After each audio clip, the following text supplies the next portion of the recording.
इस वीडियो में आपको दो बातें सीखने को मिलेंगी। सबसे पहली बात तो ये कि अगर ईश्वर ने आपके पास संसाधन दिए हैं, उसके बावजूद भी आप अपने बच्चों को हमेशा एक जैसे माहौल में ना रखें, उनका माहौल परिवर्तित करते रहें। मैं ख़ुद भी ऐसा करता हूँ। अगर मैं कार से जा रहा हूँ, एसी में जा रहा हूँ, बच्चे आनंद ले रहे हैं, लेकिन वो बाहर के दर्द को नहीं समझ पाते, क्योंकि उनको नहीं पता बाहर कितनी गर्मी है, बाहर चलने वाले व्यक्ति को क्या क्या चीज़ें फेस करनी पड़ रही हैं। तो इसके लिए प्रयोग करने के लिए मैं कभी कभी अपने बेटे को गर्मी में भी ले जाता हूँ और उस गर्मी में उसको ये एहसास दिलाता हूँ कि बाहर धूप है, बाहर गर्म हवा चल रही है। इसका एहसास तभी होगा जब आप बाहर निकलेंगे घर से, और वो भी खुले आसमान के नीचे चिलचिलाती धूप में।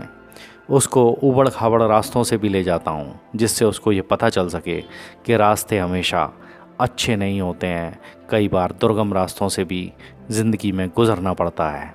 बच्चों को प्रैक्टिकल अनुभव ज़रूर कराएं, क्योंकि जब तक आप प्रैक्टिकल अनुभव बच्चों को नहीं देंगे, घर में बैठकर वर्चुअली वो इस बात को नहीं सीख सकते कि गर्मी कैसी होती है।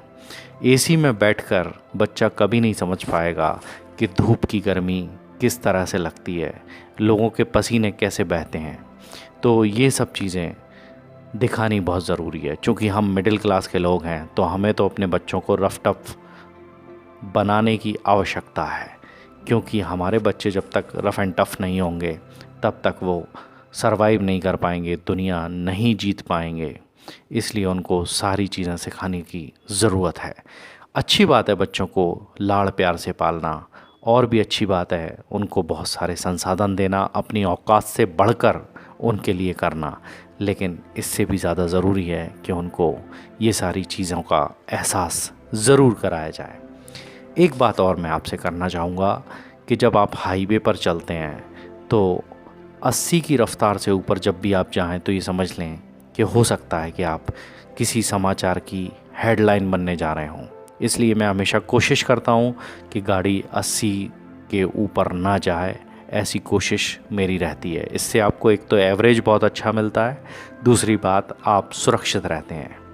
अब बात करते हैं, क्या सोचकर गाड़ी चलाएंगे तो कभी एक्सीडेंट नहीं होगा। तो मैं आपको बताता हूँ, जब आप देखते हैं कि आपके आसपास से इंसान पैदल गुज़र रहा है हाईवे पर, आप देखेंगे कुछ लोग पैदल नज़दीक से गुज़रते हुए दिखते हैं, कुछ जानवर रोड क्रॉस करते हुए दिखते हैं, तो कभी इनको देखकर झल्लाना मत, ये शिकायत मत करना कि ये हाईवे पर क्या मरने के लिए आते हैं। जी नहीं, हाईवे कई बार इनके गांव के बीच से गुज़रता है। ज़मीन का अधिग्रहण सरकार करती है, और अधिग्रहण करने के बाद में ये अपनी ज़मीन आपको दे देते हैं, सरकार को दे देते हैं, सिर्फ़ इसलिए कि आप इस पर फर्राटे से निकल सकें। तो इनके आसपास जो घर होते हैं, तो ये कहाँ जाएंगे, इसलिए उनकी मजबूरी है। साथ में जो जानवर होते हैं, ये प्लेनेट पूरे जानवरों का भी है। भगवान ने, ईश्वर ने ये प्लेनेट सभी के लिए बनाया है। इंसान ने इसकी कीमत रख दी है। आप प्लॉट ख़रीद लेते हैं, मकान बना लेते हैं, लेकिन प्लेनेट सभी लोगों के लिए है। इसलिए जानवरों को भी बचाने की कोशिश करें, कभी भी किसी जानवर को नुकसान ना पहुंचाएं।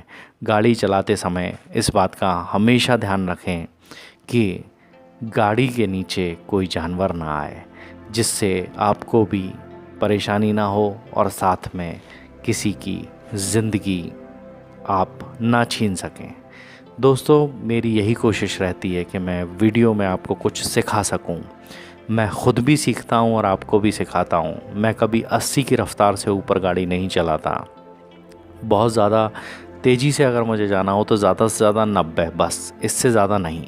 क्योंकि इससे ज़्यादा ऊपर गाड़ी चलाएंगे आप तो गाड़ी बहुत जल्दी कंट्रोल नहीं होती, और गाड़ी अगर आपकी कंट्रोल नहीं हो पाएगी 10 सेकंड की अवधि में, कई जगह तो 5 सेकंड का ही स्पेस मिल पाता है, तो आपकी गाड़ी अगर स्पीड में ही रहेगी तो आप कितनी भी सेफ़ गाड़ी ख़रीद लें, आप मात खा जाएंगे।